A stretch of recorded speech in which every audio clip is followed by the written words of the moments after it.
Hello friends, welcome back to Swad aur सेहत। आज स्वाद और सेहत में आपके साथ में कोई रेसिपी शेयर नहीं कर रही हूँ, बल्कि आपके साथ में आज मैं शेयर कर रही हूँ वो वीडियो जिसमें मैं आपको दिखाऊंगी कि किस तरीके से हम लोग हमारे पेड़ पौधों के लिए वर्मी कंपोस्ट रेडी करते हैं, जो केंचुए वाली खाद है वो तैयार करते हैं। तो ज़्यादा लंबा टाइम नहीं हुआ है हम लोगों को ये वर्मी कंपोस्ट रेडी करते हुए, लगभग 7 या 8 महीने हुए हैं या उससे भी कम टाइम हुआ है। लेकिन बहुत अच्छे तरीके से ये खाद जो है तैयार करनी शुरू कर दी है हम लोगों ने। मतलब हम लोग सिर्फ घर के पेड़ पौधों के लिए ये रेडी कर रहे हैं, मतलब घर के कामकाज के लिए। क्योंकि पहले काफ़ी सारे पेड़ पौधे मैंने लगाए हुए हैं अपने घर में, और काफ़ी सारी सब्जियों वगैरह को भी ग्रो कर रखा है। आपने लास्ट एक वीडियो में देखा भी होगा मैंने कितनी सारी सब्जियां ग्रो कर रखी हैं, और उसके अलावा भी बहुत सारे पेड़ पौधे मैंने मेरे घर में लगा रखे हैं। तो उसके लिए खाद ऑब्वियसली चाहिए होती है। तो पहले तो हम लोग ये जो खाद होती है गोबर खाद, क्योंकि हमारे यहाँ पर गाय भी है, ये देखिए दिखाती हूँ आपको। तो गाय भी रखते हैं हम लोग। तो गाय का जो गोबर होता है उसको ऐसे ही डाल देते थे हम लोग। मतलब थोड़ा सा पुराना हो जाता था गोबर जब वो, या फिर बकरी का जो खाद होता है वो कहीं से मंगवा करके डाल देते थे। लेकिन उसको क्या होता है कि डिकम्पोस्ट होने में काफ़ी टाइम लगता है, और वो इतना अच्छा काम नहीं करता है पौधों में जितना केंचुए वाली खाद करती है। केंचुए की जो खाद होती है तैयार भी जल्दी होती है, फटाफट डिकम्पोस्ट होती है, ज़्यादा लंबा टाइम नहीं लेती है, और पौधों के लिए मतलब बेस्ट है। वो पौधों के लिए वरदान अमृत की तरह काम करती है। तो किस तरीके से हम लोगों ने ये खाद रेडी की है, देखिए इसका पूरा प्रोफेशनल नॉलेज तो मुझे नहीं है कि मैं आपको एक प्रोफेशनली तरीके से बता सकूं क्या करना है। लेकिन जिस तरीके से हम लोग इसको रेडी कर रहे हैं ना, वो मैं आपको बताऊंगी। और बहुत सिंपल और बहुत आसान है इसको तैयार करना, बिल्कुल भी झंझट नहीं होता है। तो इसके लिए सबसे पहले इस तरीके से प्लास्टिक की शीट बिछा रखी है हम लोगों ने, ये देखिए लंबाई में। तो 2 बेड बना रखे हैं, तो 2 प्लास्टिक की शीट बिछा रखी हैं। इससे पहले भी एक बेड बनाया था, उसकी खाद हम लोगों ने उतार के और पौधों में डाल दी थी। सेकंड ये बेड हमने रेडी किया था, और उसके बाद में ये वाला बेड जो है ये अभी बस खाद डाली हुई है, इसमें केंचुए नहीं छोड़े हुए, क्योंकि जो भी केंचुए हैं वो इस बेड में हैं। अब इसकी जब खाद हम धीरे धीरे उतार रहे हैं, शुरू कर दिए हैं हमने, काफ़ी सारे कट्टे भर लिए हैं, बोरियाँ। तो इसकी जब पूरी ये खाद हम उतार लेंगे तो इसके जो केंचुए होंगे वो उस बेड में शिफ्ट कर देंगे। तो इस तरीके से लंबाई में प्लास्टिक की शीट बिछा दी है, और उसके बाद में ऊपर ये जो भी गोबर है वो सारा इस तरीके से लंबाई में डाल दिया है। अब इस गोबर को क्या करना होता है, शुरुआत में इसको गीला रखना होता है, ताकि गोबर की जो भी गर्माहट है वो थोड़ी कम हो जाए। तो 2-4 दिन या 5-6 दिन के लिए इसको गीला करके रखते हैं, और उसके बाद में इसमें केंचुए छोड़े जाते हैं। और ये जो खाद है ये रेडी हो जाती है 2 महीने में। केंचुए दिन रात इसको खाते रहते हैं, और फिर इसको एकदम पाउडर फॉर्म में बना देते हैं। अभी आपको दिखाई दे रहा होगा इस खाद में काफ़ी मोटे मोटे गट्ठर से हैं, ये देखिए आपको बिल्कुल साफ दिखाई दे रहा होगा। और जो दूसरा बेड रेडी हो गया है उसकी खाद आप देख सकते हो, ये देखिए एकदम पाउडर फॉर्म में आ चुकी है ये। तो आप जो ख़रीदते हो मार्केट से ये वर्मी कंपोस्ट, वो छान दी जाती है। तो उस छानने की वजह से क्या होता है, उसके अंदर दाना बन जाता है एक। अभी ये छानते नहीं है हम लोग, तो ऐसे ही डाल देते हैं, क्योंकि छलनी वो हमारे पास में है नहीं अभी। तो फिर क्योंकि ये बिल्कुल पाउडर फॉर्म में आ चुकी है, मैं आपको दिखाऊंगी। देखिए ये देखिए एकदम पाउडर की तरह ये बन चुकी है ये खाद, ये देखिए। और ये जो रेडी होने के बाद में है, और जो अभी तक रेडी नहीं है वो भी मैं आपको दिखाती हूँ। डिफरेंस आपको खुद समझ में आ जाएगा।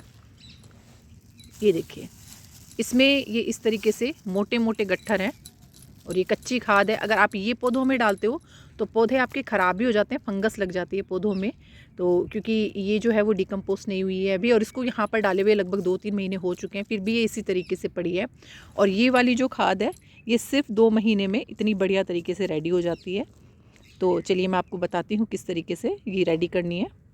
तो सिंपली बस इस तरीके से ये बेड डाल दिया जाता है, और फिर उसके ऊपर ये केंचुए छोड़ दिए जाते हैं। अब मैं आपको केंचुए भी दिखाती हूँ किस तरीके से। अच्छा, आपको एक बार ही लाने पड़ते हैं केंचुए, उसके बाद में जैसे आप खाद में छोड़ते हो इसको, ये अपने आप मल्टीपल होते रहते हैं। मतलब एक अंडा जो होता है ना केंचुए का, उसमें 5-6 केंचुए निकलते हैं। अंडे कैसे होते हैं वो भी आपको दिखाऊंगी मैं। इसमें काफ़ी सारे, इस वाली खाद में बहुत सारे अंडे हैं केंचुए के। और मैं जब ये खाद उतारती हूँ ना, तो मैं उनको फोड़ के देखती हूँ किस तरीके से, वो सारा मैं आपको इस वीडियो में अभी बताने वाली हूँ।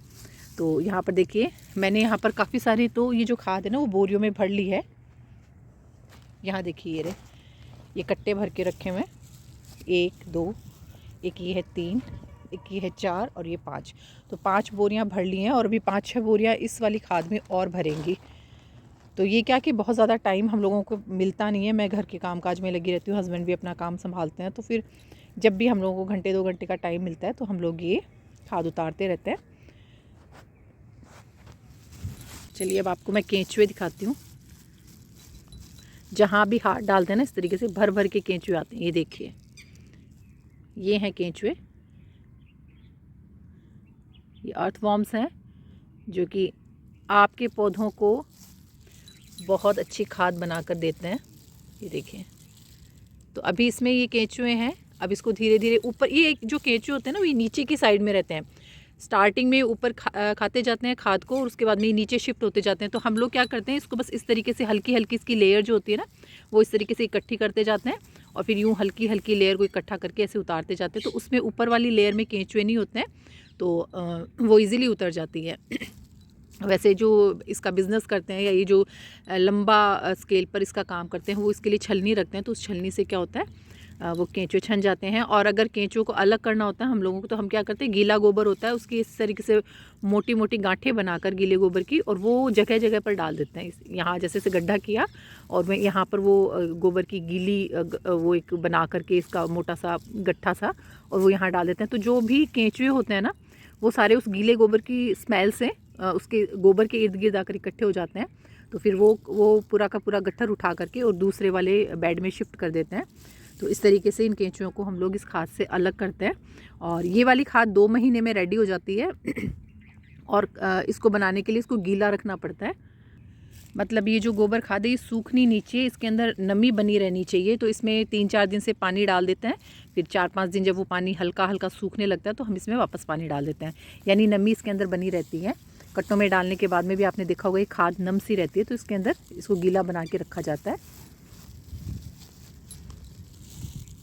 ये देखिए, तो ये केंचुए हम लोग शायद 3 किलो लेकर के आए थे मेरे हस्बैंड वहाँ जोबनेर से, और उसके बाद में ये काफ़ी सारे हो गए अभी। बहुत सारे इसमें अभी ये अंडे दिए थे, तो काफ़ी सारे बच्चे भी हो गए छोटे छोटे से, और बड़े बड़े जो है वो नीचे की साइड में जब नीचे निकालेंगे ना।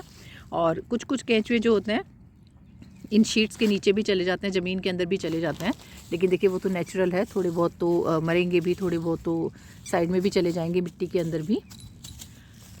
और ये वाली जो कंपोस्ट है इसको इस तरीके से कवर करके रखते हैं ताकि कोई भी वो जो पक्षी होता है वो चोंच से इनको मार के और खा नहीं लें। तो इसको इस तरीके से कवर रखा जाता है, और फिर जो नमी होती है वो भी जो है वो लंबे टाइम तक चलती है इस खाद के अंदर। तो बस इसमें पानी दे करके और ये बेड रेडी करके इस तरीके से इसको कवर करके रख देते हैं। ये वाला यहाँ पर भी कवर किया हुआ था, मैंने इसको हटा दिया है अभी आपको दिखाने के लिए। और यहाँ पर आपको मेरे हाथ पर दिखाई दे रहा होगा, ये जो है ये इन केंचुओं के अंडे होते हैं। अच्छा, इनके अंडे जो होते हैं ना स्टार्टिंग में हल्के से ग्रीन कलर में रहते हैं, उसके बाद में ये थोड़े से रेड हो जाते हैं। तो ग्रीन कलर का अंडा जो है जब आप उसको दबाओगे, क्योंकि वो कच्चा रहता है, तो जब आप उसको दबाओगे तो वो थोड़ा सा हार्ड होता है और उसमें से केंचुआ नहीं निकलता है। और जैसे ही ये थोड़ा थोड़ा रेड हो जाता है उसके बाद में ये पक जाता है अंडा। फिर उसको आप हाथ से इस तरीके से यूँ मसलोगे ना तो उससे केंचुए निकलते हैं, और एक अंडे में 5-6 केंचुए निकलते हैं, किसी में 1-2 निकल जाते हैं, किसी में 5-6 भी निकल जाते हैं। तो क्योंकि मैं यहाँ पर जब खाद उतारती हूँ तो मैंने ये अंडे देखे और मैंने इनको फोड़ कर देखा ना, तो जो ग्रीन वाले अंडे होते थे वो फोड़ती थी तो वो फूटते नहीं थे, वो हार्ड रहते थे। और जो रेड हो जाते थे उनमें उनको हल्का सा हाथ से इसे प्रेस करते ही छोटे छोटे से केंचुए निकलते थे, 4-5 के आसपास में। तो इस तरीके से बहुत सारे अंडे हो रखे हैं अभी खाद में। और ये अंडे जो हम लोग इस खाद को उतारते हैं ना, तो उन जिन बोरियों में हम लोग इनको भर रहे हैं उनमें चले जाते हैं, फिर उनमें फिर वापस वो केंचुए हो जाते हैं जो बोरियों में डाले हुए हैं, उनमें भी काफ़ी सारे केंचुए पनप जाते हैं उसके बाद में। देखिए, आपको एक अंडे से मैं केंचुए भी निकाल के दिखाती हूँ। अंडे को लेकर के अंगुली और अंगूठी के बीच में प्रेस करते हुए इस तरीके से जब मैं इसको गोल गोल घुमाऊंगी तो इसमें से केंचुए निकलने शुरू हो जाएंगे, और आपको दिख रहा होगा ये केंचुआ निकल रहा है। और एक अंडे में से 4 या 5 केंचुए निकलते हैं। तो ये केंचुए जो है अंडा जब ब्राउन हो जाता है उसके बाद ही निकलते हैं, वो ग्रीन रहता है। तब आप इसको इस तरीके से दबाओगे उस अंडे को तो भी उसमें से केंचुए नहीं निकलेंगे, क्योंकि वो कच्चा रहता है अंडा। और मैच्योर होकर के जब वो ब्राउन हो जाता है उसमें से केंचुए इस तरीके से निकल जाते हैं। अब तो ये केंचुए जो हैं मेरे को मेरे फैमिली मेम्बर्स की तरह लगने लगे हैं। हो सकता है आपको देख करके घिन आए इनको देख करके, क्योंकि बहुत अजीब सा लगता है इसको, मैं समझ सकती हूँ, मुझे भी स्टार्टिंग में लगता था, लेकिन अभी ना मुझे ये बहुत अच्छे लगते हैं। तो इनको पालना शुरू किया तो उसके बाद में ऐसे लगता है कि घर के मेम्बर ही हैं। और खाद में जितने ज़्यादा बढ़ते हैं ना उतना ही इनको देख के बड़ा मज़ा आता है। तो ये थी आज की वीडियो। अगर आपको अच्छी लगी हो तो इसको लाइक शेयर कर दीजिएगा, चैनल को सब्सक्राइब कर लीजिएगा, और फिर से मिलूँगी आपसे किसी नए वीडियो के साथ में इसी चैनल पर। तब तक के लिए बाय बाय, स्टे कनेक्टेड।